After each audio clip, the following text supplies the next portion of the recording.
Hey, what's happening, all you wonderful human beings out there in the world? How you doing? How the past few days been? You hanging in? I'm hanging in and hanging on myself. It's getting tough out there, but hopefully it'll be a little bit easier on the horizon here soon with us being able to go back to sporting events finally. At least that's what it's looking like. Although I can't afford a ticket to see the Rangers play at the Garden because it's already like, $300. And now that it's 10% of the people out in the building, it's like $500. So that's a pipe dream. But one can dream, right? All right. Full disclosure. It is 3:30 in the morning. Hey, I've been up all night editing a monolith of an episode. Why is it a monolith of an episode, you might ask? Well, let me tell you.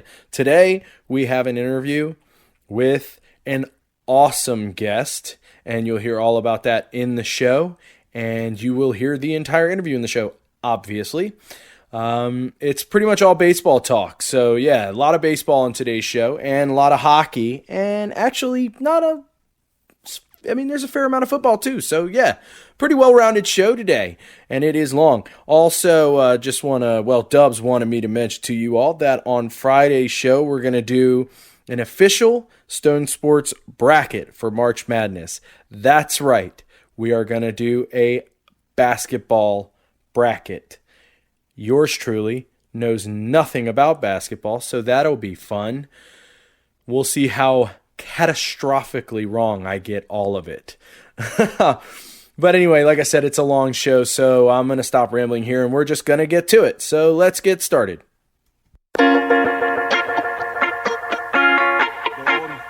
Ready? Oh, okay, we're ready. All right, let's do this. All right, welcome. Oh my God, I'm sick of it.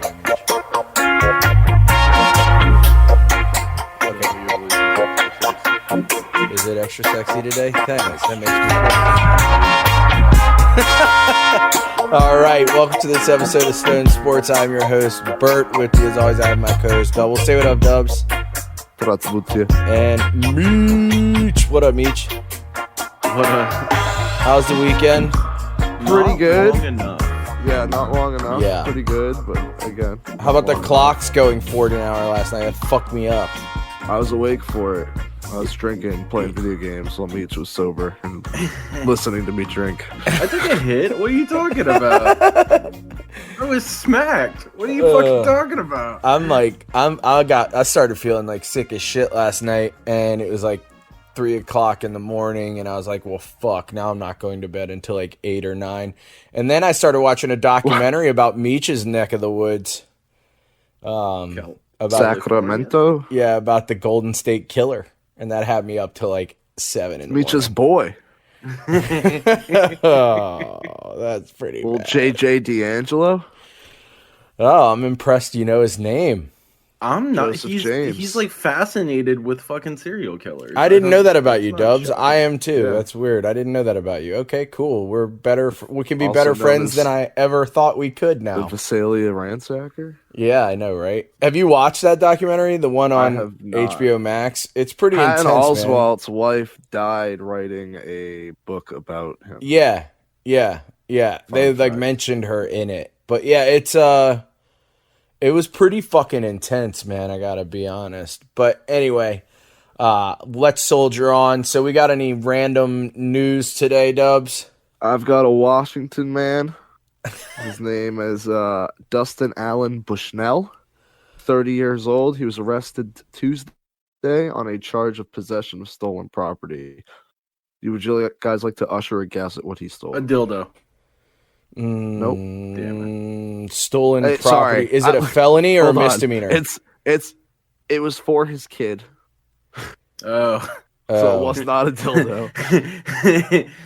Okay. Bicycle. Nope. It was a slide. PlayStation Straight 5. from a playground.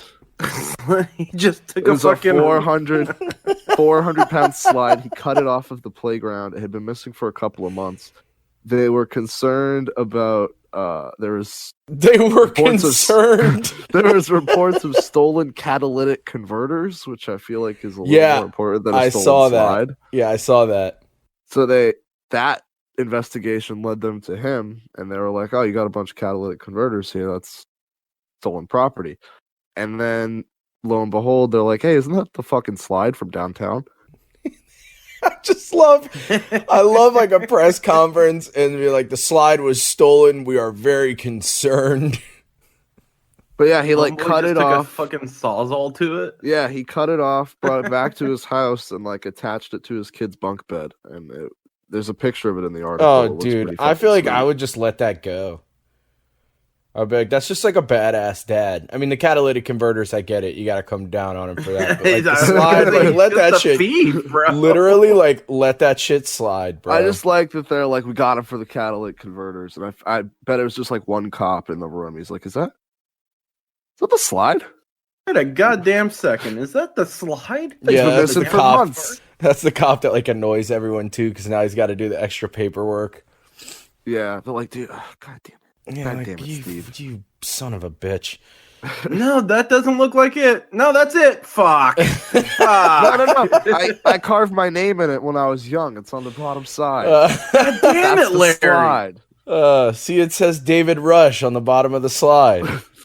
The R is backwards. There's no way David Rush is a cop, dude. The way the amount of free time He's got this man way has too much up time there. on his hands. Yeah. Yeah, right?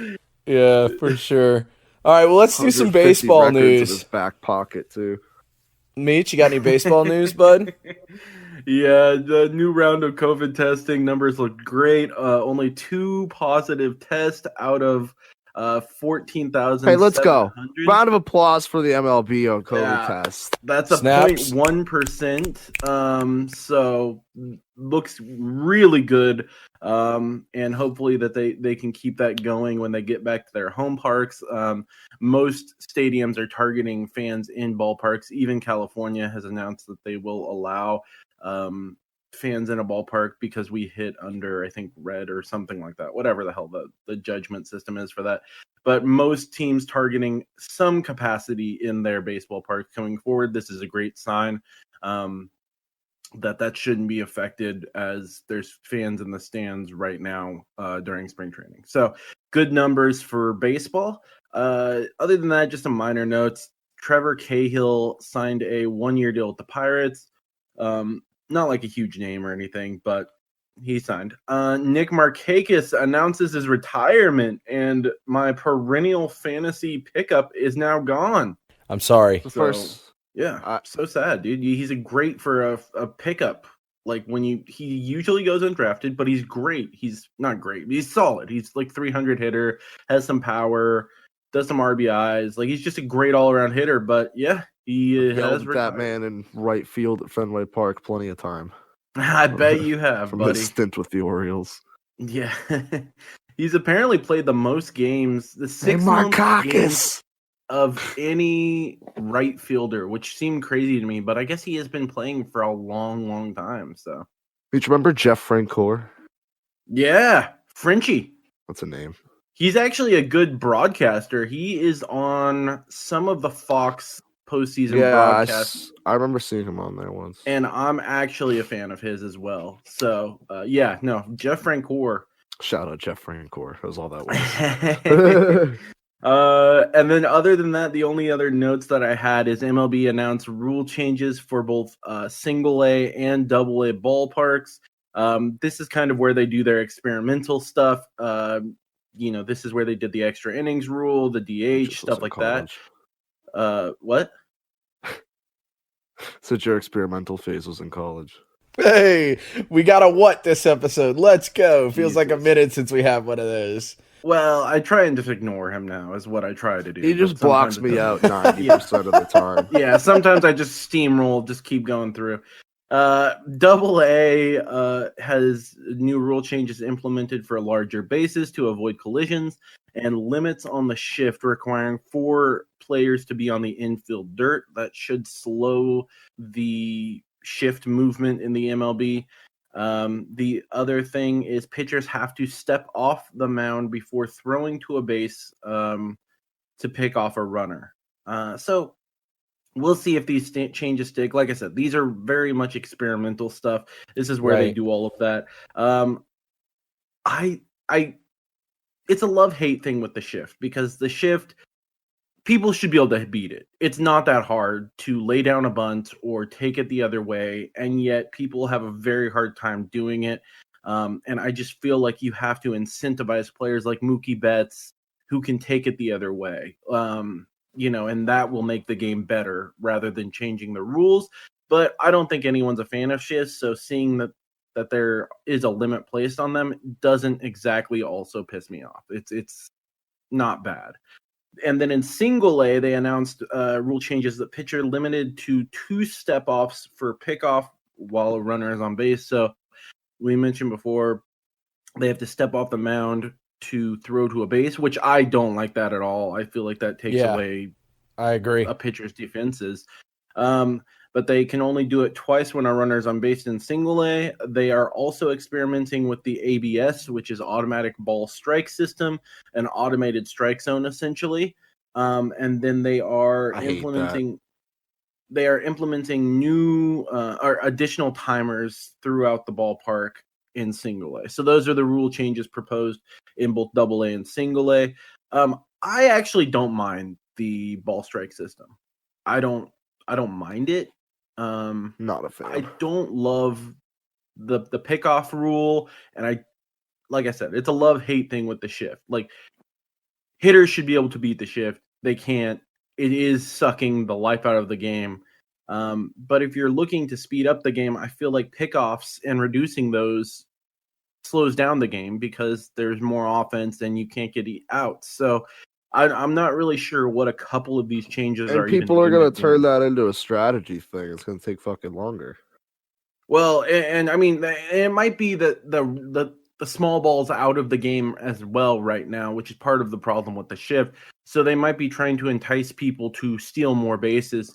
But I feel like you could do that electively anyway. I mean, there are certain clubs that still steal a lot of bases. But it will make games longer because anytime you add offense into the game, it's going to make games longer. So I'm not really sure what a couple of these rule changes are even aimed at doing. But like I said, it's not in the majors, just in double A and single A. They're not even putting those in triple A right now. So we'll see how those work out. You know who doesn't steal bases? The fucking Red Sox, and I miss it. I mean, I talked about it when you guys beat us in the World Series a couple of years back. You guys played small ball, and I was 2018. We did it all year. Yeah, and that's what won the World Series. And I was so angry that the Dodgers seemingly never got that part of the game. Like, you can't just smash home run against great pitching staffs in the playoffs. And you have to play small ball. This year we played small ball. We won. And it's that simple. And I really thought when Dave Roberts came, he would bring that. He, one of the most infamous base steals of all time to win you guys a World Series. In a game you needed to win. Like, you would think he would implement small ball. They hadn't really. But Mookie and Seager up at the top of the lineup make that really a better thing. But I miss small ball. The movement of the game is definitely struggling. Everyone loves home runs, but there's no action. It's a home run or a strikeout or a walk every plate appearance. And I honestly think there needs to be more movement. There needs to be more balls being thrown around the diamond. Like, there needs to be some kind of life to the game. So we'll see if these changes help that or not. But that's about it for baseball. Hey, some solid baseball commentary from my boy Meech. All right, let's move it on to basketball. Dubs, hit me in the face. I'm going to go for the Nads this time. Low blow. Cheap shot. Karis LeVert. Shout out episode 32. Cheap shots. Karis LeVert returns to the court 46 days after surgery to remove a kidney mass. So back on the court for the Pacers, or on the court for the Pacers for the first time. So good to see him back and healthy. Carmelo Anthony passes Hakeem Olajuwon for 11th all-time in scoring, so he is knocking on the top 10. We said a couple weeks ago that he was going to catch up to Hakeem and pass him, and he did just that. So shout out to Carmelo, one of the all-time greats, without a ring. Yeah. NBA record 5 players record triple doubles on the same day. I feel like that number is probably going to, not that number specifically, but triple doubles in general seem to be fewer and far between than they were. No, I feel like they're happening more often. Yes, I said that backwards. Okay, I was gonna yeah. say I thought the first time you said it, I No. thought you said it right, and then you okay. Chalk that Yeah. up to the ganja. Yeah, no, for sure. They're definitely more often occurring Yeah. now than we have ever seen in the sport of the game. And I think they're going to continue the sport. The sport of the game. There's the title in the sport of the game. That is fucking awesome, Meech. Way to go, dude. Fucking phenomenal. Classic Beach little mix up after I fucked my shit up. So those 5 players were Giannis, Russell Westbrook, DeMontis Sabonis, James Harden, and Julius Randle. All 5 of those players are having really good seasons. Well, and I think we talked about it a couple episodes ago that Russell Westbrook has like double the amount of any other player in triple double. I think he has like 43 or 44, something like that. Yeah. And the next closest player on the list is like 20 away from him. So he's got just an ungodly amount of triple doubles. That season he won MVP, he had like 50 in that season. It was ridiculous. Oh, then he must have more than that. Okay. That was the season, I'm guessing. Maybe. Something, I don't know. I know he just puts up triple doubles. He's a fucking monster like nobody's when it comes to business. triple Yeah. dubs. He's the one that kind of changed that and made them become more frequent. People just sort of dive in for rebounds like he was doing. Yeah, I mean, he kind of had no choice when he was in OKC. Yeah, he was a one-man wrecking crew. Durant left, and he was like, "I'm going on the biggest fuck you tour since Tom Brady in Deflategate." Thunder and Pistons traded some bench players, little minor moves before the trade deadline. We talked about it last show. LaMarcus Aldridge still expected to be dealt. No move yet on him. Lonzo Ball on the block. Harrison Barnes, PJ Tucker. Those are some names to keep an eye on as the week closes out. Juwan Howard, you see him get thrown out? I did not. He's coaching for Michigan now, and they were playing Maryland in the conference tournament. And there was a bad call or something, and he started arguing with the Maryland coach, and he's like screaming at him. He started walking over to the bench, and he got a double technical and thrown out. Oh man! Well, Gotta did you love see it? Sticking with NCAA, Georgetown won the Big East title, and they might know who Mr. Ewing is now. In Madison Square Garden, he was asked several times for his press pass. He had a conference about it. Then the next time they win the Big East, so good on him. I'm happy that Georgetown is back and under his direction. Yeah, I mean, there's really no one else that should be at the helm of that school right now. Yeah. See Duke, COVID, they're not going to be in the tournament. Yeah, them and Coach K doubters are saying it's another one of those classic Coach K excuses, but I don't think anyone would lie about COVID at these times right now. Right. Well, I mean, they could say whatever they want. His team was barely good enough to make it there. Yeah, they lost their best player too. Right. The heat's not as much on him as it is in Kentucky with Coach Cal, I feel like.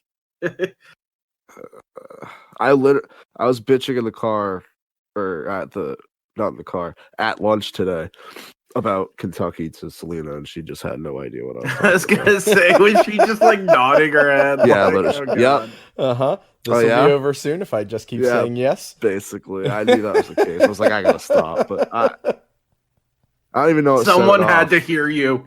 Literally, it came out of nowhere. I was just like, fucking Kentucky. Oh, dude, I have the same problem with like my brothers with the Rangers. They're both like massive Rangers fans too, but like sometimes I'll just be ranting and I'll realize it's been like 45 minutes. And I'll look at them and be like, oh shit, I'm sorry. And they'll be like, yeah. And then I'll just kind of stop it right there. But yeah, I mean, I do the same shit. That's like we said in the first episode, it's like why I started doing the show is because it's like, I need to yell at somebody about sports. Yep. But yeah, that was really all I had for Joel Embiid. Joel Embiid got hurt, had a knee injury, got removed from the game. Expected to miss some time, but not a whole lot. Yeah, him Sixers and Davis both out. Davis suspected to be 2 weeks until he's reevaluated. So we'll see what happens with both of those, both huge names to their respective teams. Yeah. Yeah, and teams at the top of the conferences too. Any other basketball stuff? I just wanted to run through the conferences real quick. Sure. Get a little check-in on how things are looking. The East, we got the Sixers at the top, followed by the Nets, Bucks, Heat, Celtics, tough look, Hornets, Knicks, and the Hawks. They're about to get overtaken by the goddamn Hornets. They're just playing like dog They shit. got overtaken by the goddamn Knicks. Yeah, the Celts are struggling right now. The Celts love Bad it. time right now. I can't believe we haven't made a trade yet. Like Well, every Danny day Ainge I keeps- expect it. Danny Ainge keeps pushing it out there that they were on everybody. Yeah. Well, we were in every on them. year. Every year. We're in on everybody, but nothing happens. Like I said, at some point, the man has to pull the trigger. He's widely regarded Yeah. as one of the best GMs in the league, and I feel like they've only gone down. They're missing a piece, definitely. It's a big man. We need a fucking big man. Need They're a talking big about man. trading for Harrison Barnes. Like we have Tatum and Brown on the wing. We don't need another goddamn wing. Just You know offer what we Zdeno need? Chara a Another, like- contract. You know what we need? Another 6-7-3. I think is really what we need here. Yeah, exactly. We need someone else who puts up 14 points a game from the wing. Fucking All right, bullshit. well, in the West, yeah. we got the Jazz, Suns, Lakers, Clippers, Blazers, Nuggets, Spurs, Mavericks, and the Warriors are knocking on the door for a playoff spot. Clay also said he hopes to return by the start of next season. So there was some words that he might be back at the end of this season, but it's the start of next season. Yeah. That's probably smart. Oh, shit, guys, we have an interview this episode. Do you want to go to the interview? Absolutely. All right, let's So go. we got Yeah, go ahead. Steve Perrault from Section 10 podcast presented by Barstool Sports. He's also the host of the live BP show on WEEI, employed by Bleacher Report. He was nice enough to give us an interview talking about some Red Sox, some baseball. Good time. So hopefully you enjoy. Let's get to it.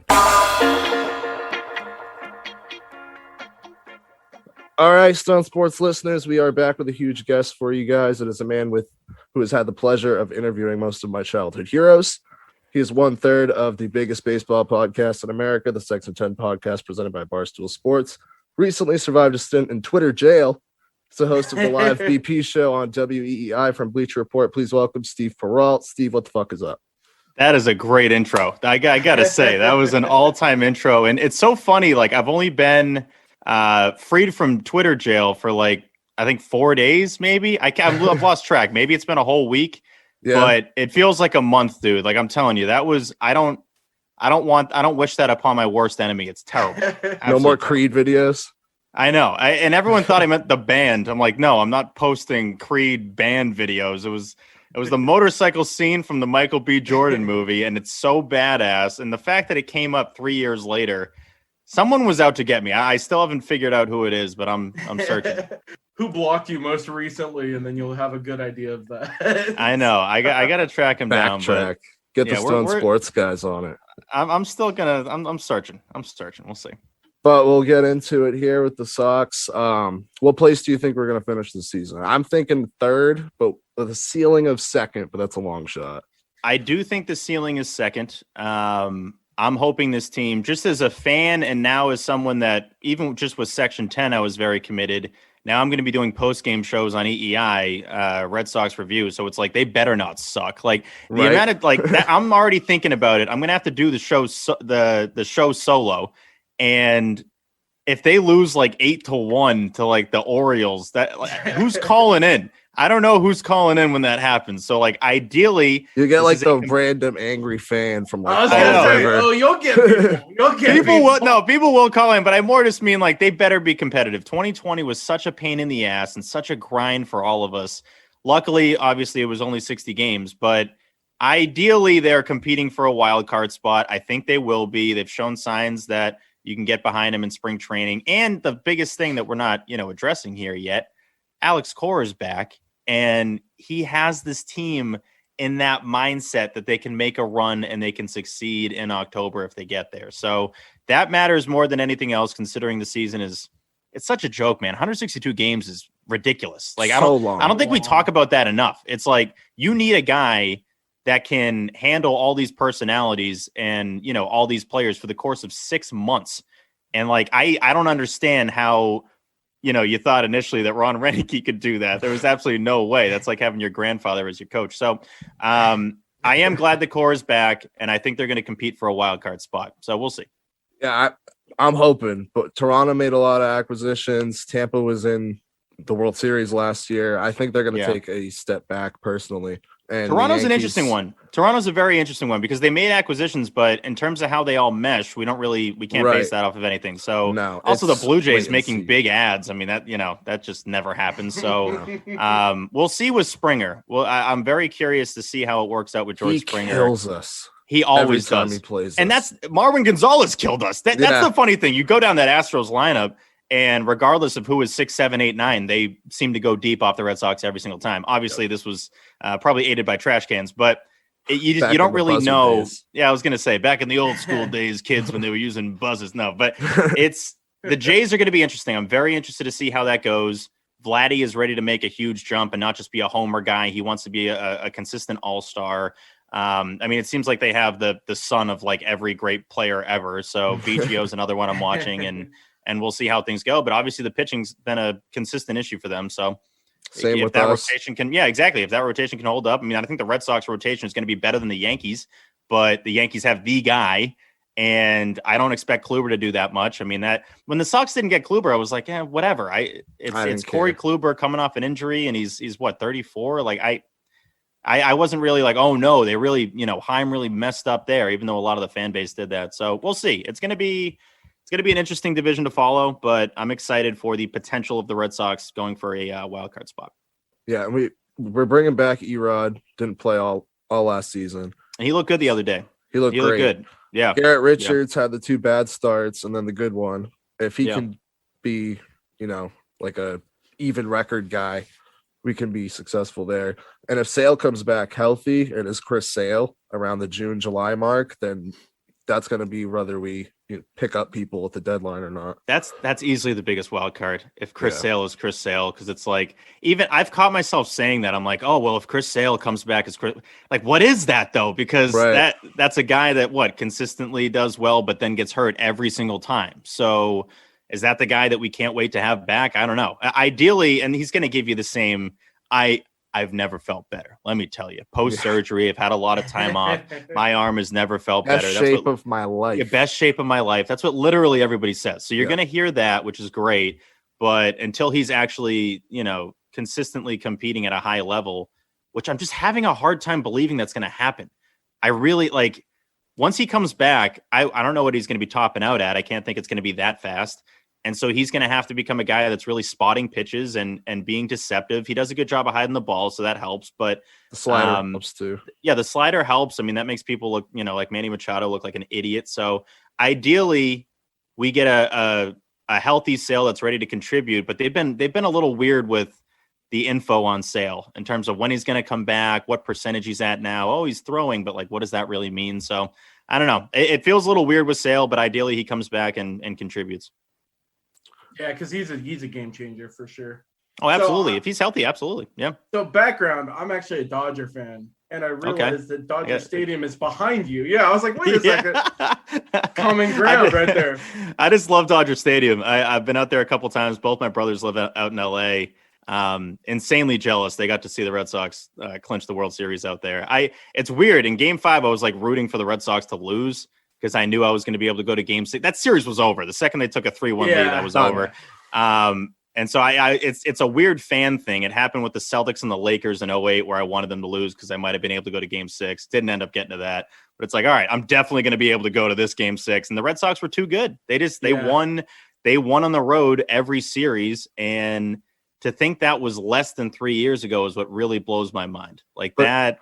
Well, and I was telling Dubs, I just tuned that out because after 2017, I was exhausted. I was just like, I can't deal with this team anymore. We'll never win again. And then, but how do you feel about the bubble World Series? Is that weird? Does it feel different, or it's just we finally won? He doesn't. No, care. I don't care because my rationale is any fan who says, well, yeah, but it was a bubble championship. Yeah, but if your team won, you would be celebrating, right? 100%. Absolutely. And then after all of, so I'm 31.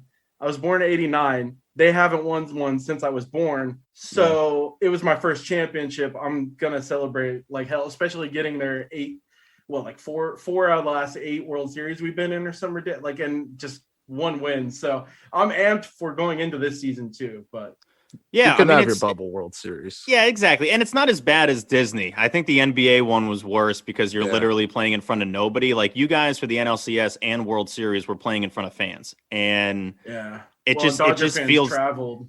Yeah, exactly. And it just feels different. And looking back on it, it's hilarious at the images where it's like the Dodgers win the World Series in the Rangers Park. What's happening against the Tampa Bay Rays? So that whole thing is going to be very strange to look back on. But I'm happy you guys won. I've always enjoyed watching the Dodgers play, especially the last 10 years. Basically, the Kershaw era has been a blast to follow. So yeah, I mean the Mookie thing is obviously a whole nother discussion, but.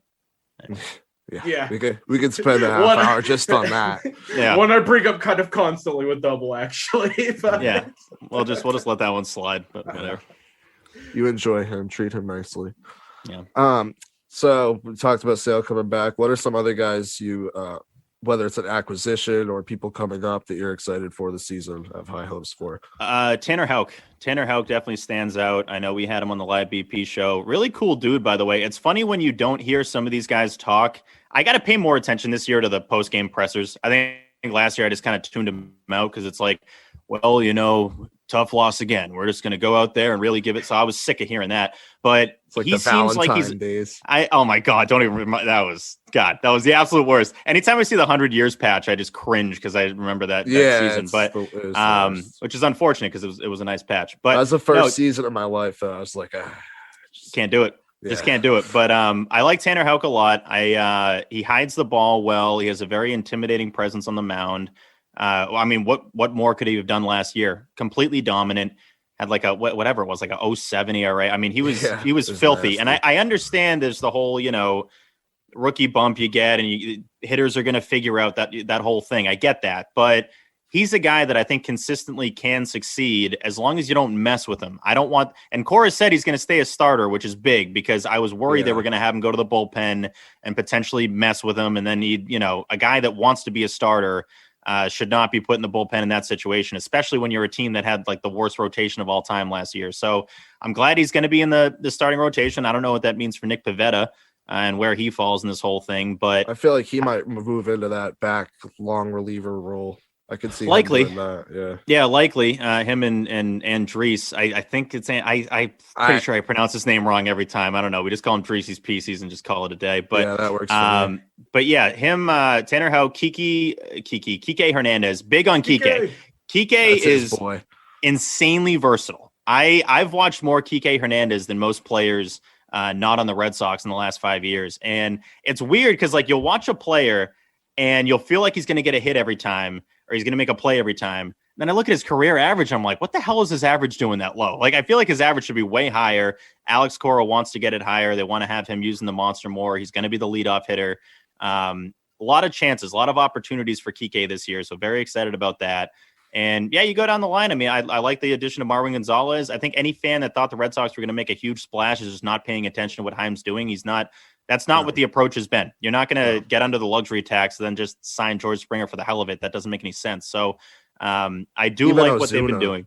I know. I selfishly wanted Ozuna because that's where I become a hypocrite where I'm like, he wasn't going to do it. But I'm like, hey, if you had Ozuna, I'd be pretty pumped. Not gonna lie. Especially because it seemed like Benny, when you heard the rumors of Benny, I was like, wait a second, are they going to trade Benny and then scoop Ozuna up off the free agency? That was your market? insider debut, wasn't it? I know. That was wild, dude. That was wild. It's my buddy I used to work with at Bleacher Report has a really good friend in the Red Sox front office, and he just hit me up out of nowhere. We hadn't texted in maybe a year, and he was just like, hey, Benny's going to the Royals, 3-team deal. I was like, how sure are you of this? Looking back on it, I kind of regret not saying he was going to the Royals because then they'd really have to credit me. Like if Jeff Passan had to credit me, he would hate that. So that would have been awesome. If Jared had to credit me, he would hate that. So he'd that would have been more pissed. Exactly. That would have been a dream come true. But no, we'll see. Now that I have got my feet wet with the whole, Scoops game, it's a ton of fun. I'm not gonna lie. Like when you know something in the baseball world that no one else knows, it's awesome. So I used to get on Jared for it when he'd be like, "Oh, I had a dream," all that nonsense. But now I get it. Now I totally understand. When you know and no one else knows, it's the biggest high you can have. I can imagine. That would be me too. So we'll see. We'll see if I get any more scoops this year. But hopefully, because that was fun. That was a ton of fun. Yeah, we mentioned Cora briefly. One of my questions was, how much does he mean to the locker room coming back? Because the guys that are now like going to be the locker room leaders, the Xanders, the JD, Sale when he comes back, Rodriguez, the ones that were there for 2018, like how much of an impact is he going to have on the new guys that weren't there? Yeah, no, Cora's going to be huge. I mean, it's interesting. When we had him on Section 10, he kept kind of alluding to the fact that he thinks he's going to get like destroyed by the fans this year. And I just don't see it. I don't know. I don't. In Boston? I'm not getting. No, not in but opposing fan bases. I'm just not. I don't see that happening. I understand that he was a part of the scheme, and I get that. If anything, I think Hinch is probably going to get it more, considering he was the head of the club. Cora's such a cool dude, man. He's such a laid back guy. Those players love him. He's obviously bilingual, so that helps with some of the players that don't speak English as well. And he just gets it. He's one of the dudes. Like it's so important. When you look back at like guys, managers of the team, while we've been doing the podcast, John Farrell he did not make a lot of friends in that clubhouse. And I remember we've had a lot of players come on since then that had Farrell as a manager, and they were very willing to say that they did not love John Farrell. So anytime these guys are willing to come out and just say, yeah, I wasn't a huge fan of this guy, didn't love how he handled me, that's when you know it was probably even worse than what they're saying. So that was a big sign for him. Cora obviously serves his suspension, but it's just enormous. You can't put a price tag on how important it is to have the guy that's going to keep the club together for 162 games. You just can't. And they respect him. They want to go to war for him. I think Houck actually said that to us. He was just like, can't wait to go to war for him. I'm like, sick. That's going to be a quote card. Love that. It's always easy when you get the obvious quotes. I'm like, I'm cooking that one up tonight. Pedroia was just, dude, Pedroia was ridiculous. You need him on more. He was phenomenal. Oh my God. I got worried halfway through. I'm like, he's going to take my spot on this podcast. And I don't even care. Like, he deserves it. Like that. He was so good. Yeah. And it's rare. Normally you get, like, as we're going along, like Jared and I have done so many of these now, and Coley's been on for 3 seasons, that like we just get a vibe for what the promos are going to be, what the quote cards are going to be. We're halfway through that podcast, and I'm like, this entire thing has been a promo. Like this whole, he's quote card city, and it was incredible. I think that's my favorite. Interview. I think that's my favorite interview we've done, because it was just like nonstop, and he's so funny. Like, you can't teach funny. Dustin Pedroia his timing's great, and he's very good at telling a story.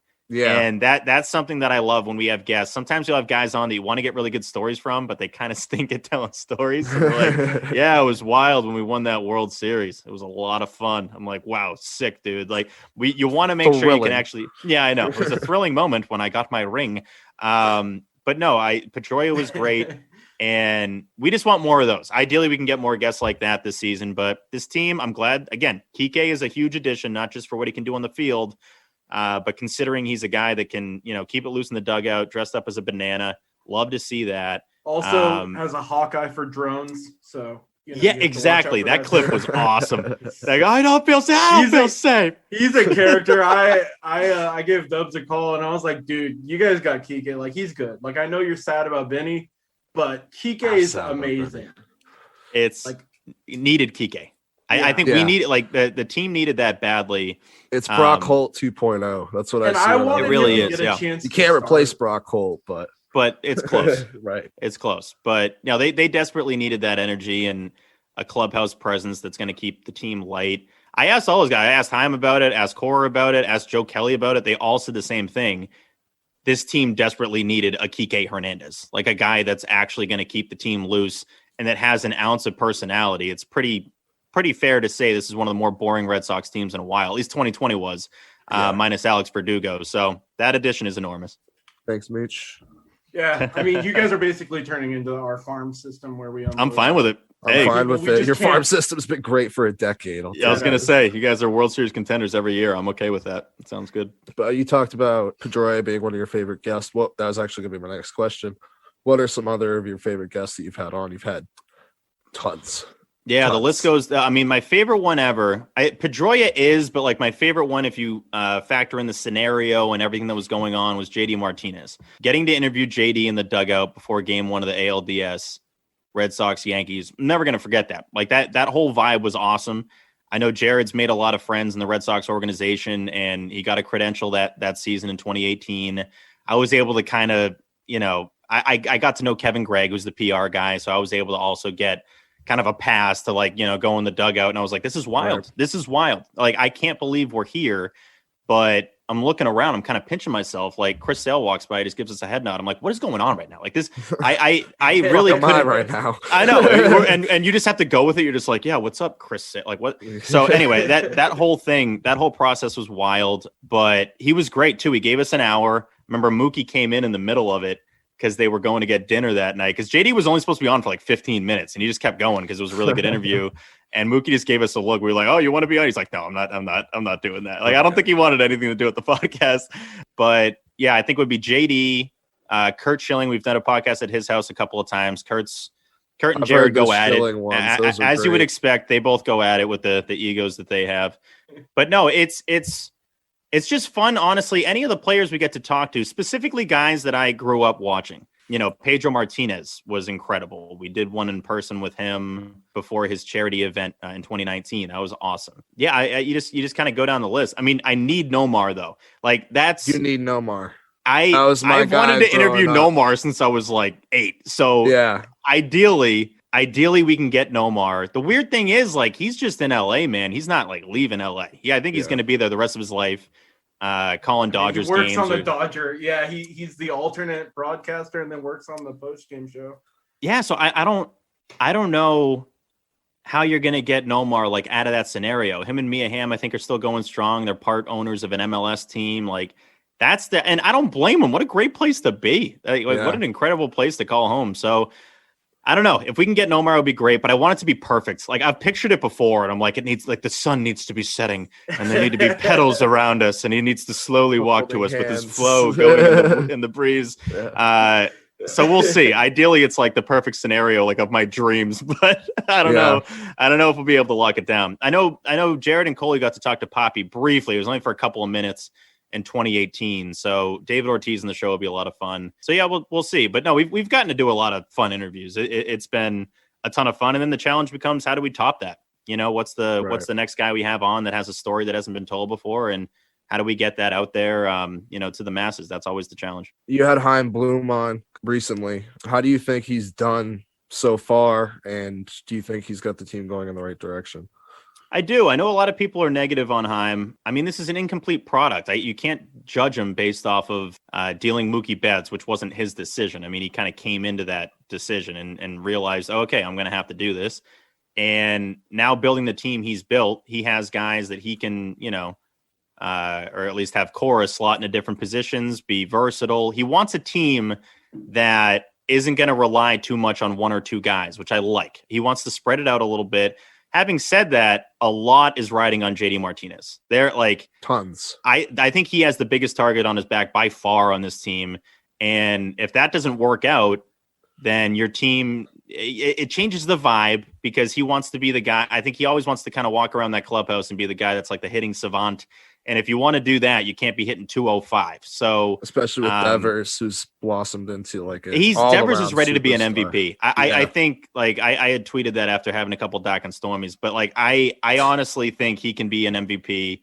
Xander Bogaerts as well. This is the best left side of the infield of our lifetime for the Red Sox. So yeah, we'll see. I think he's put a team together that can compete, and there's not a lot of long commitments, years wise and money wise. So that's good.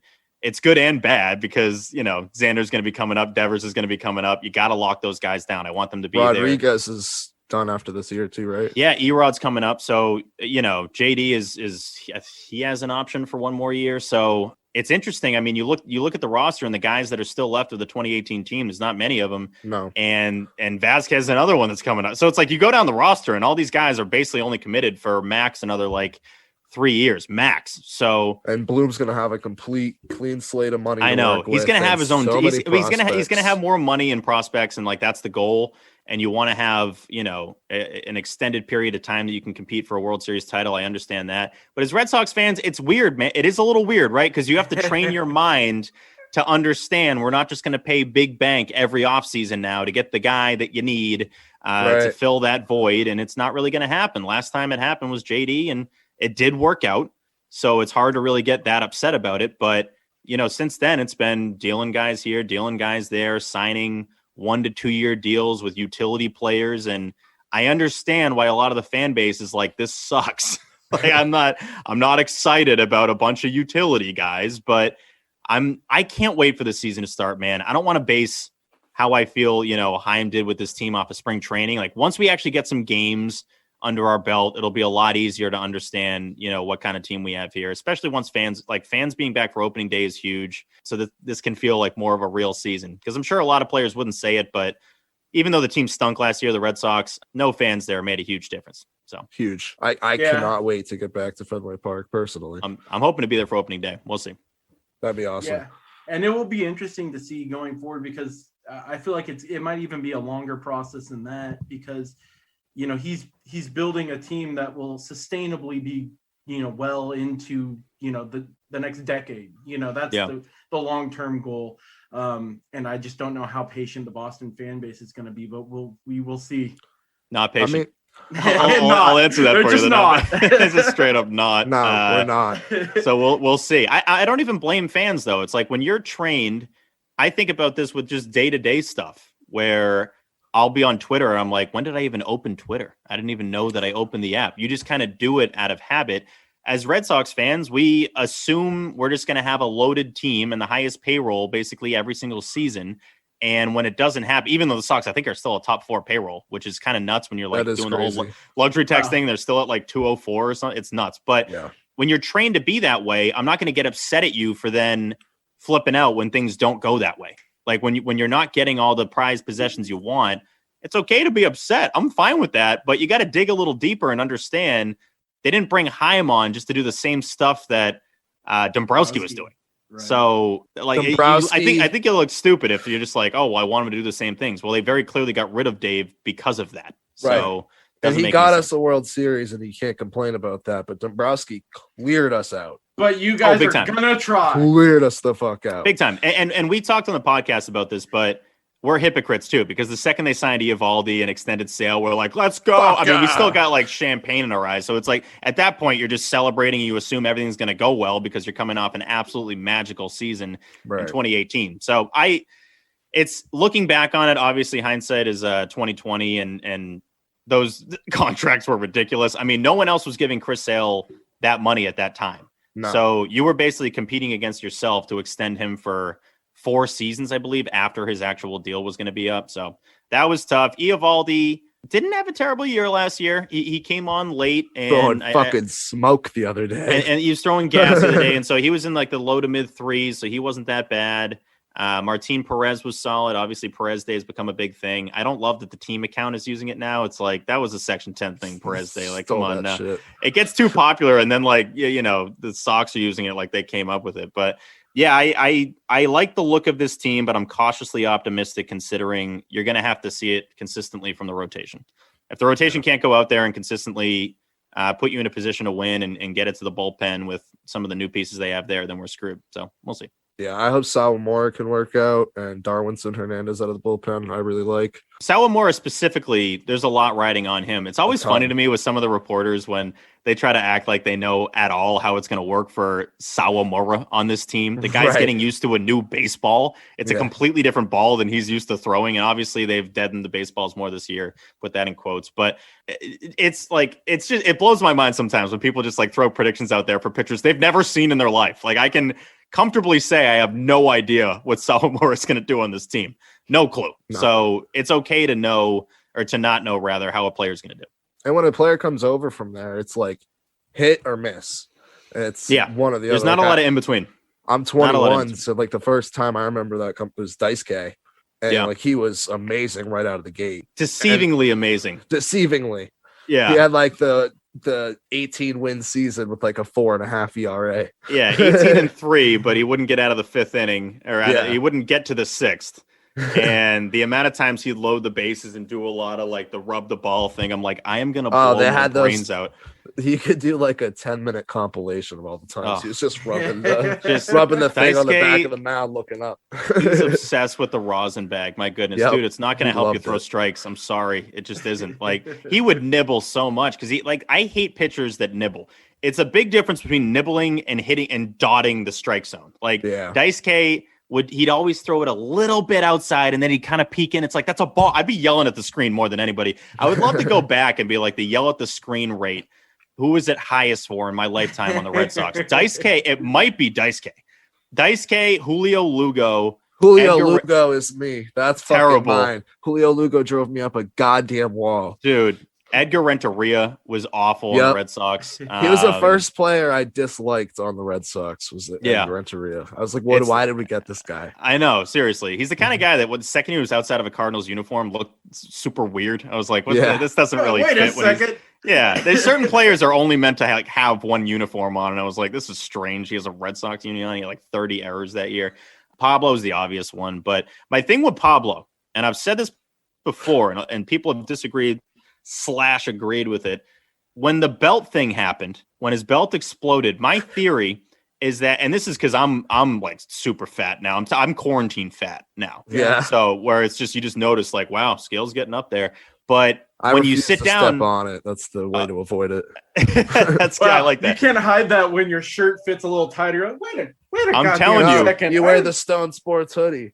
That's all you need. I'm telling you, the Section 10 in the building shirts are getting tight on me. So that's when I know. But yeah, exactly. But when you're sitting down sometimes, maybe your pants a little tight, belt's a little tight. You got to unbuckle the belt a little bit. It's a veteran move. Everybody knows it. And he was a fatty at that point. And I think he unbuckled the belt on the bench. And then he pinch hit and forgot to buckle his belt because in his mind, he probably thought the game was like over. Or at least for him, that he wasn't going to get in the game. He gets in the game in the 7th inning. And the worst part about that play, or that moment, is that the second it happened, I was like, oh, God. Because you just knew. You just knew. Everywhere. You knew it's that was going to gone, be everywhere in 2 up. seconds. It's Done. in the universe. It's in the Twitter sphere. And sure enough, the gifs start coming out. And I'm like, it looks bad, man. It really. And slow-mo. Like that made it way worse where it's just popping out like fat everywhere. I don't remember what season it was, but I remember on the actual Red Sox website they had Pablo listed at like 260. And you're like, no fucking way. That guy's less than 400 pounds playing third base out there. If you said he's 300, you'd be doing him a favor. Like, come on now. For sure. Like, I don't think so. I've seen 300. He looks like more than that. I'm just like, you'd be saving him some pounds if you put him at $3 bills. But yeah, man, that was a tough. And it's just so weird that he's still around. Like you see him in the Braves spring training game the other day. I'm like, that's right. People are still paying you to play baseball. What is going on? Yeah. You're like, have you done anything since like 2010? He's had a couple of moments after that contract with the Red Sox, but a couple meaning maybe 2. And yeah, it's been nothing but trash since then. I know San Francisco bought him back, and I was like, wait, is he back? Yeah. Did they bring him back? Just trying to run the Pablo stuff or the Panda stuff back. It's like, please, stop doing that. So much. But yeah, they had some left over. I don't blame them. Back to the podcast real quick. Was there a guest that really like took you guys to the next level, or like a moment where you guys were like, oh, this is like huge for us? Yeah, there were two moments stick out to me. The first one was in 2016 when we did the podcast at Schilling's house.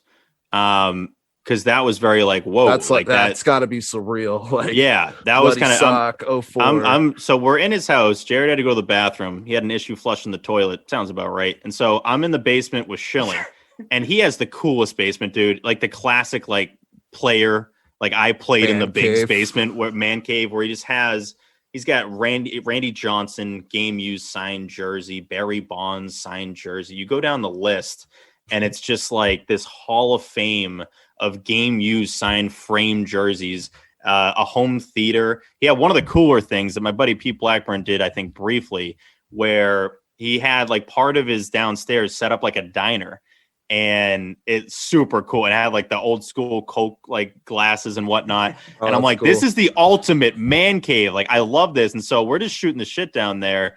And I'm thinking to myself, like, this is kind of nuts. Like, I'm just chilling in Kurt Schilling's basement talking about like 04. Like, what is going on right now? So that kind of blew my mind. It's unfortunate that was like pre us filming it. That was only audio. So shout out to Bryn. She came with us the second time we went to Schilling's, and we have that all on video. So that was cool. But the second one was, oddly enough, it was 2017, the playoffs, Red Sox Astros, ALDS, where, by the way, the Sox don't get enough credit for making that a close series, even though the trash can stuff was very much going on, but that gets lost in the sauce. Does get lost in the sauce. Nobody remembers I'm telling you, that. unfortunate. But we had just released merch September of 2017. And we had talked about releasing shirts for a long time. It really got pretty lazy with it, and it should have been out. The shirts probably should have been out in 2016. We finally released them, and I had no idea how it was going to do. I had no idea if they're going to sell out, this, that, the other. They sold out pretty quickly, and it hit me when on the big screen, someone on Twitter tweeted us a picture they took of the big screen at Fenway with someone that had a Section 10 shirt on that got on the big screen. I was like, that's dope. I don't know why it took me seeing that photo to be like, wow. All right. Like, we get Section 10s in the building. Like, I think that was the first thing I just like said to myself. But you're like, hey, that's our shirt. That's our shirt. It just hits different when you see your merch on another human. I'm like, you bought that. You spent currency on that. So obviously it's tough because merch sales went down last year considering the team was terrible and everyone's in their house. You're not like, when I'm buying a shirt to sit on the couch, like that doesn't really make much sense. So hopefully we got some new items that just dropped. So that's cool. And ideally they'll, fly off the shelves. But those were the two moments. I think Kurt Schilling at his house in 2016. And then the Jumbotron shirt, which was 4 years ago now, which is pretty nuts. Well, before we get out of here, I want to ask, what was your favorite moment from 2018, the playoff run? We're rubbing in Meech's face one more time. That's what now that I got the numbers. I don't even have that year. I don't remember what happened. It's just zero memory at all. No, my favorite personal moment from that run, like outside of doing the live shows, that was a ton of fun. That really showed me where we were at as a podcast. The place got absolutely booked at Cask and Flagon, and everyone was going nuts. My brother, Cask and Flagon. Oh, it's awesome. So I went there for my 21st. A really good spot. Really, I like Bleacher Bar too. But so Dave Portnoy comes to Boston because it was the World Series.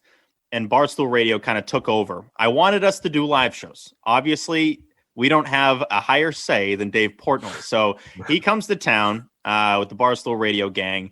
They do like their pregame show from Lansdowne Pub.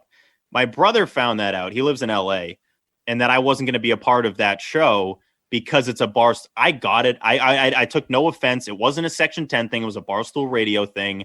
And so he thought that was kind of BS that I wasn't going to be a part of that when I had just done it for the ALDS, ALCS. I still think it's like, Dan, it's different. Like Section 10 live shows are not Barstool Radio. Those are different things. So we break it down for you. Yeah. So he thought that was kind of nonsense. And so he was like, you know what? We're going to game one. So he bought us tickets to game one of the World Series. He flew in from LA to bring me to the game and then flew back like that night. Like this dude did like a red eye both ways bring me to game one of the World Series. But it was incredible. You do when you're angry, man. I'm telling you, man. No, it was just a great brother move. I'll never forget it.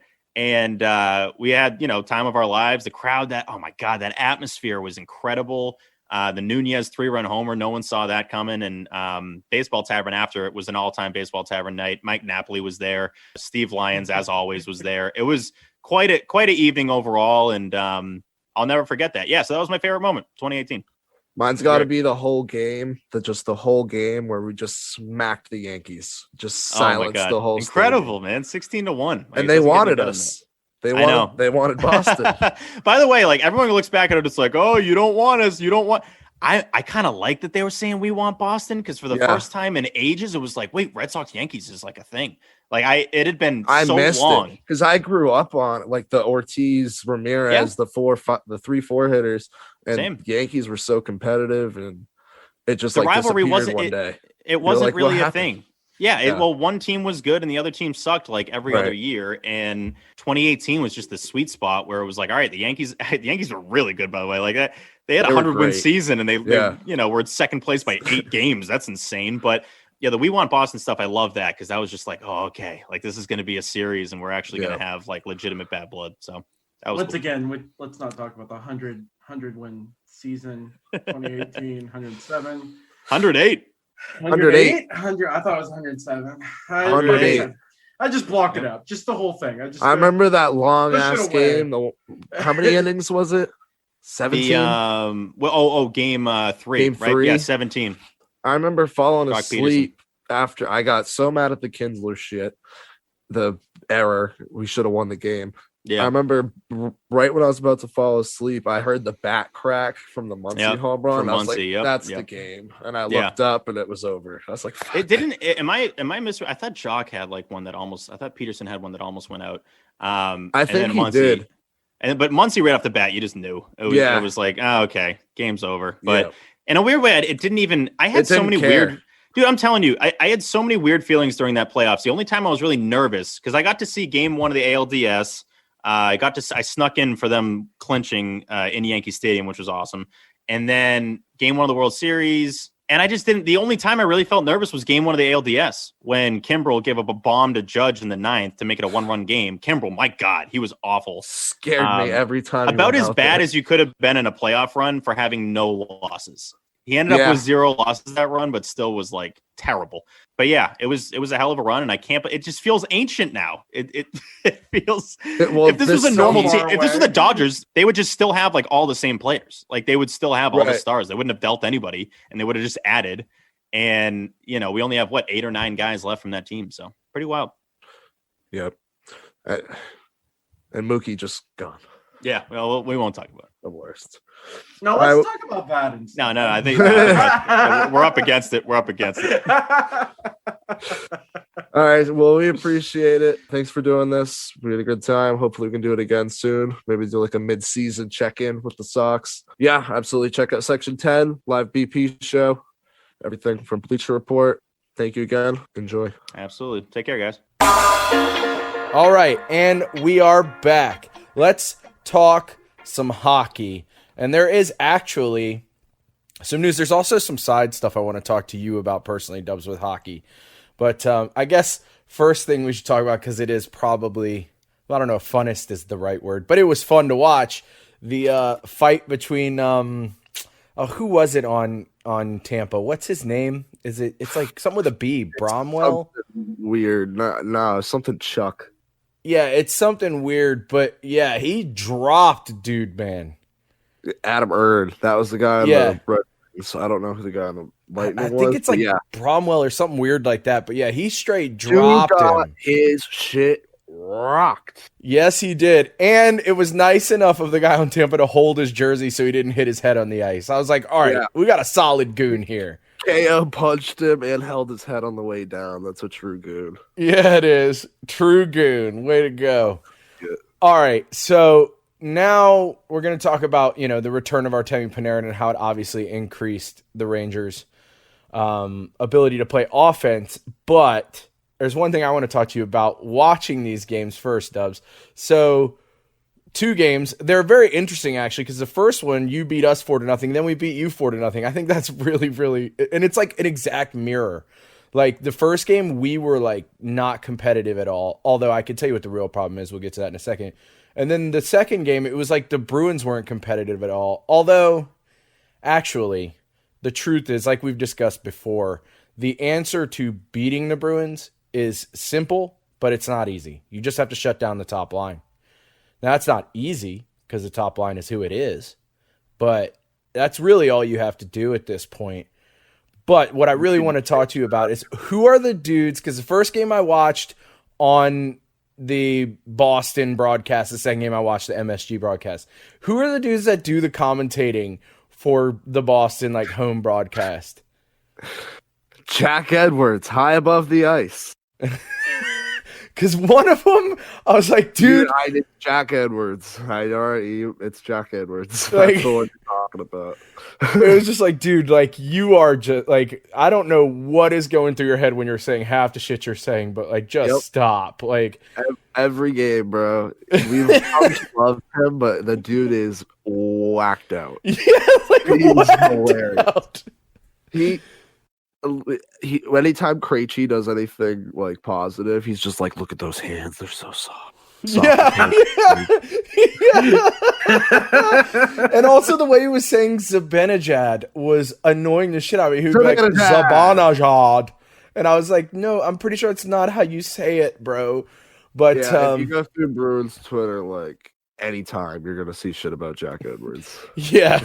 He's a hilarious human being. And his like, voice, cartoon like, I'm character. gonna have to watch a broadcast of him again because when I was watching it, I was like, he sounds like this dude, and Double will find that hilarious. But I've since forgotten who it was, so I'll watch another one and then I'll bring it up on a later episode. But yeah, Edwards is also super fucking biased, and it's great. yeah, I mean, I don't mind if like the home broadcast is biased. Like, I feel like they kind of should be. But yeah, I mean, you watched the first game, right? Of the two? Yes, I watched the first one. I didn't see the second. Did one. you see what I'm talking about with Georgiev? Yeah, dude, he's a deer in headlights. It's fucking awful, dude. Like 3 of those 4 goals were easy stops for pretty much like any other goalie in the league. Like, yeah, I don't know. It's just ridiculous, and it's like this is what I'm talking about with their coach. Like, we've seen him like 15 feet away from the net. Yeah, to rip the wrist shot, and he just like looks like he's scared. Yeah, and we talked about this last episode. Like, the coach saw him perform this way like less than a week ago, and then you're gonna put him up against the Bruins. Like, come on, dude. Like, that's just bad coaching. But you yeah, only have to worry about one line. Yeah, it's true, but still, like, the guy, like, if you watch him play Meech, like, the guy just lets in, like, the softest goals, like, in the world. And then Keith Kincaid comes in and shuts him out. So it's just, I mean, we did hold you to, like, fewer shots than I think your team normally puts up. So that was probably part of it. But, you know, it's still just, like, you got to go with that goalie. Like, if I can see that and I'm not the fucking coach, how can you not see that? Like, that's unacceptable.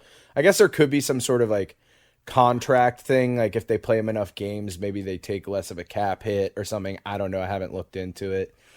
But yeah, is it just me, Dubs, or and I asked Dubs this question because Meech is in the West, is the goaltending better in the East than it is in the West? I feel that way. Right? Like, I really feel that way too. Like, typically when I see games in the East, it's like 3-2, 4-3, and in the West, it's like 6-5. Yeah, and I'm wondering if that's like the goaltending's better or if it's maybe the defensive better. play is better. The offense may be better defensively than it is in the West. I'm not really sure yet. I'm trying to figure that out in my head. I just thought I'd bring it up. We could talk shop on the show. Talking hockey shop. Speaking of the West, did you see that fucking greasy goal that Vancouver had the other night? I did not. I think it was against Edmonton. Like, dude, everybody is dogpiled on the net. And I saw people complaining that the puck wasn't blown dead, but it was loose the whole time. I mean, it's literally like 7 seconds of like people, like 7 players dogpiled in the net, and then the puck goes in. It's probably the greasiest goal I've ever fucking seen in my life. It's crazy. Old-fashioned dogpile goal. Yeah, it really is. Like, it is like textbook dogpile goal. You should check it out. And I guess that can bring us to Carlson and his comments he made this week about the Sharks and how they should not rebuild. And I'm curious to know what Meech's thoughts are about that. Do you think the Sharks should rebuild, or do you think he's right? Yeah, where he said he just doesn't want to be a part of a rebuild and that they have a good group of guys. What I came here for. Yeah, and I mean, he makes a point. Like, you know, they do have a decent roster. Like, I'm not so sure it's a rebuild issue. What do you think, Meech?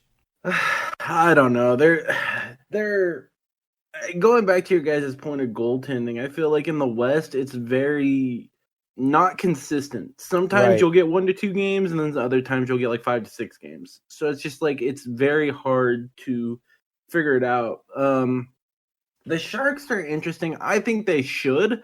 They're holding on to a couple older players that just don't seem to be getting the job done. And they were competitive for like 20 years, I feel like. Yeah, they really were. Yeah, they were. So, I mean, I think it's time. But, you know, I don't know. It's veteran players never want to be part of a rebuild. So, I mean, that's not at all shocking. Like the Sharks have been a 4 to 7 seed my entire life. Yeah, that's what I'm saying. They might need to get some stuff together and address some needs. Yeah, For I sure. mean, my thing is like you look at it and they have some good players. They have some streaky players too. But to me, the last couple years, it always seemed like the biggest issue was the goaltending.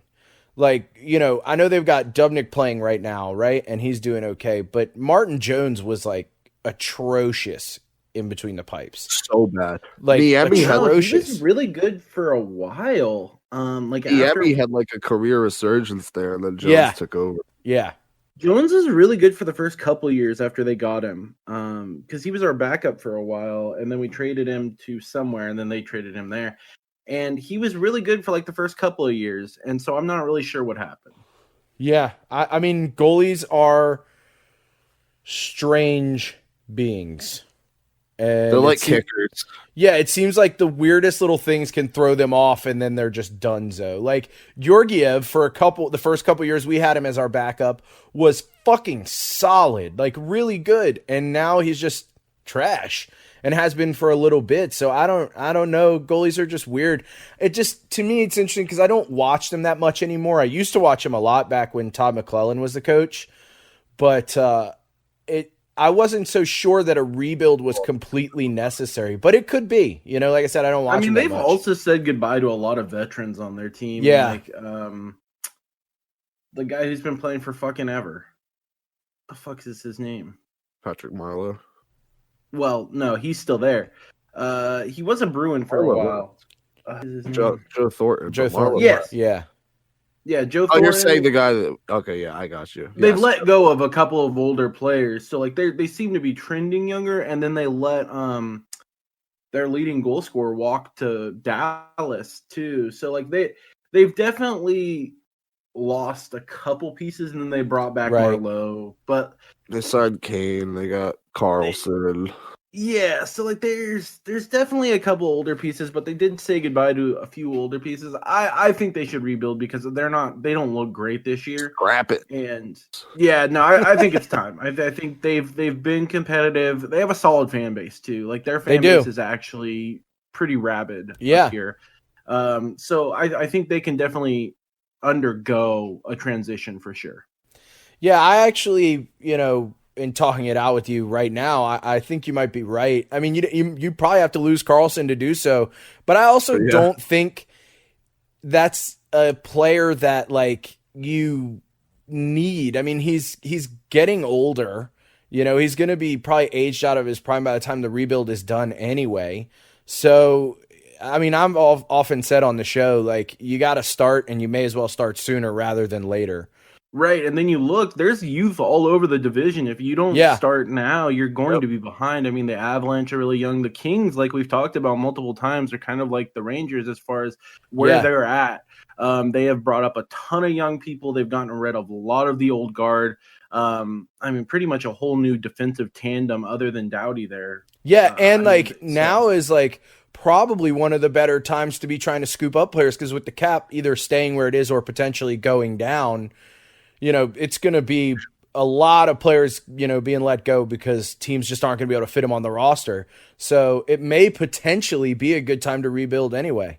Last week we talked about the comments from the Bruins GM, how they couldn't really trade Right. for anyone yet because teams weren't identifying as sellers. And Yeah.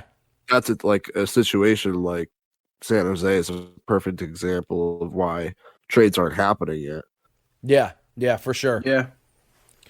Yeah, but I definitely think it's time. Yeah. I think it's time, Yeah, and I think agreed. they could withstand it. And if they don't do it soon, the rest of the teams in the West will bypass them. Yes, I second that motion. Couldn't agree more. All right, And then so on- yeah, go on a ahead. transition from that to the NFL, like you said, a lot of the salary cap issues are going to make a lot of movement, and we've seen a ton of it already in the NFL. A shitload. Yeah. I can't even keep track of it all. Yeah, it seems like every lineman has been cut. It seems like Yeah, for Uh, sure. There's like 7 linemen signed to contracts. right 7 now. like Pro Bowl linemen, like solid good No, I linemen. was saying there's 7 people still on teams. Oh yeah, yeah. Yeah, no, it seems like you see these names of these linemen who keep getting cut, and you're like, oh my god. The Chiefs So- cut both their tackles. Eric Fisher, former #1 overall pick. Mitchell Schwartz has been a Pro Bowler every season there, I believe. Yeah, Yeah, Both big of them news. gone. Someone brought up a Turner. point though about that. They're both not going to be ready for the season, and therefore Yeah. they need to address that position going into it. And if you can save cap room while letting them walk, if they're not going They to be saved ready for the 18 season, mil.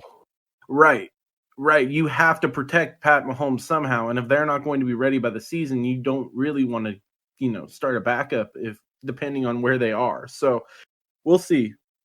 Trey Turner also released. But yeah, I mean, there's just so many linemen available, it seems like right now. Except for the Bills. The Bills are re-signing everybody on their staff. Everybody. The Bills have thrown us, except John Brown. They cut John Brown and re-signed everyone else. Yeah, but that's not really. John Brown was. I always thought John Brown would be great at some point, and he just has never panned out. Yeah. But yeah, and we've talked about it before. They kind of he was their pinnacle of their offense, or supposed to be a couple seasons ago. They went out, they get Diggs, they get Beasley. So they've addressed their wide receiver needs. They didn't really need him. Other than that, it seems like they're re-signing everybody. Yeah, they re-signed O linemen, D linemen, corners. They've been both their linebackers. Yep, they've been scooping people up. Yeah. Bears re-signed Mario Edwards to a 3-year extension. He had a career season in Chicago, so they're going to try to bolster their D-line.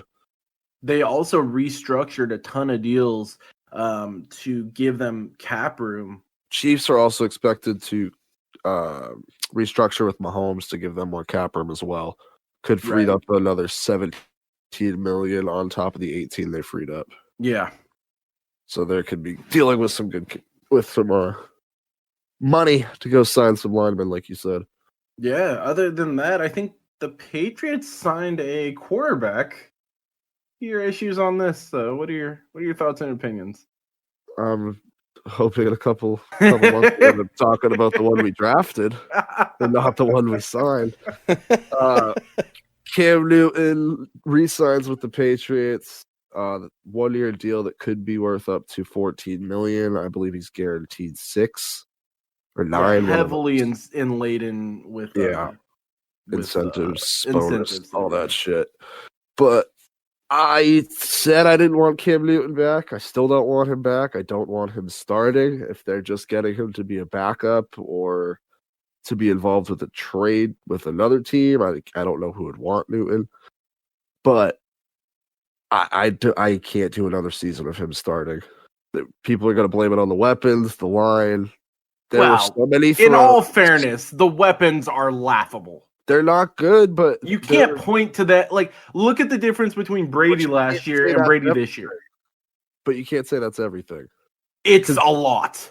But when you're not making throws to people that are open, when they do get open, or they're fucking throwing shit in the dirt, I did not enjoy the Cam Newton. I mean, I get it, but the weapons are definitely an I agree, and I want to sign Galladay. I want them to go spend big money on one of the targets in free agency because we need somebody.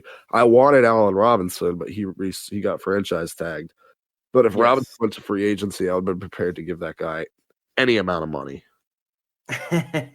Yeah, we'll see what they do. We also made a trade today. We traded Marcus Cannon to the Texans to move up 11 spots in the 4th, 5th, and 6th rounds. The Texans got the Patriots picks in those rounds, respectively. Texans have been busy. They traded Bernardrick McKinney to the Dolphins in exchange for Shaq Lawson, former first-round pick. That's his 3rd team in 3 years, but he's still young. He had 4 sacks with the Dolphins last year, so hopefully he can be a piece for a rebuilding Texans team. They also re-signed Mark Ingram. Yeah, the running back that was formerly Raven and Heisman. Big trust. Saints released Janoris Jenkins. Ron Rivera made comments on Dwayne Haskins. He says he must prioritize his work ethic to continue his NFL career. And I don't think that's a secret. I mean, right. I mean, we talked about Chris Carter said the same thing. Exactly. Yeah. We talked about it with the interview with Chris Carter. He said this is really a win-win for the Steelers. They're getting a guy who will be put into an organization that has the tools set up for him to succeed there, and it has to be on him to make those changes going forward. And they have basically zero risk in it. Yeah, there's really nothing. So yeah, I don't think that's a secret at all. Did you also hear his quote last week about putting Alex Bears Smith out there? Chatting. He's been talking it up. I thought that was fascinating. I mean, Ron Rivera, well liked, widely respected around the league, and I think that might just be one reason why he actually cares about his players. He said he cringed every time he put Alex out there. He said it was waiting on his mind every time, like if that leg got hurt. So yeah, a messy split there. I feel like for sure. Tough. Although But I still think you guys should have gone after Alex Smith. I think he would have been perfect in your Hold guys' on. system. I would have taken him over Newton probably, but I didn't want him. I would have definitely taken him over Newton. He is a winner. He wins everywhere he goes, despite being not talked about at all. Broken now. Yeah, he is. He's pretty pieced apart. But I still would have taken him. He seems like a better mentor than Cam Newton would be to the guy who you guys eventually draft. If we had the Alex Smith, if we were getting the Alex Smith that went to Washington, I would take him in a heartbeat. I mean, even last year, he got them to the playoffs. He did, but he just he can't fucking move. I get it, but I'm just saying he doesn't have a problem hitting his receivers. Drew Brees finally announced his retirement. I was waiting till we would get to this. I was waiting for Rolled this. over and died. Yeah. I mean, everyone said he was going to do it. We already talked about him redoing his cap number. Though. Yeah. I mean, he did drag it out. I mean, I don't know. I honestly think part of him was like, no, I want to come back. And then Sean Payton just looked at him and was like, no. Drew, please. No, Drew. Please. He's texting his wife, like, you tell him to fucking not. Brittany, please don't ask me why I know his wife's name. I was gonna say what? Yeah, so leave Brittany alone. Brittany, please tell your husband to not play. Sean Payton, if he plays. He needs they to are with the boys. They are expected to work on Jameis Winston being their next starting QB, which is kind of what we all thought would happen. Peyton seemed to be determined to make Taysom Hill. There we go. I forgot his first name. Taysom Hill, the quarterback there, that seemed to not work out very well. Jameis Winston expected to be working on an extension with the Saints. Famous Jameis. Let's see it. Jameis. I mean, Sean Payton's a goddamn genius. Yeah. So he will, if anyone could get Jameis Winston working, it would be him. We shall see. Well, any other football news you want to talk about? The last thing I wanted to talk about, hitting the college football game, Emmett Jones, formerly the wide receiver coach for the Kansas football team, who just fired Les Miles last week, got the job. He seemed to have heavy support from players on the promotion.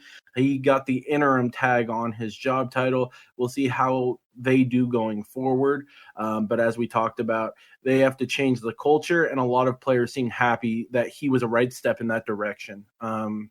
Like I said, Kansas fired their AD and Les Miles last week. He got the interim tag, and he had a lot of player support on that. So we'll see how that works for Kansas going forward, and see if he can really change the culture there to make it more about being better men, and then also moving forward. When you have that locker room support, it makes changing that culture easier.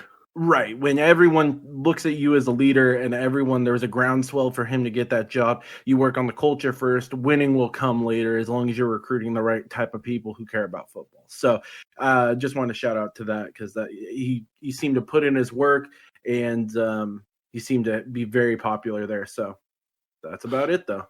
Sticking with the college real quick, couple guys that were at the top of the draft had standout pro days. Trey Lance and Travis Etienne. Draft stocks rising on those two. And I swear to God, if I hear the Eagles in on any of these goddamn quarterbacks, I'm going to lose my mind. Okay. Well, save it for the next episode, Meech. We'll so talk many about it articles are being written about how they're so much more talented than Jalen Hurts. And every time I read them, I just cringe a little bit. I'm like, no.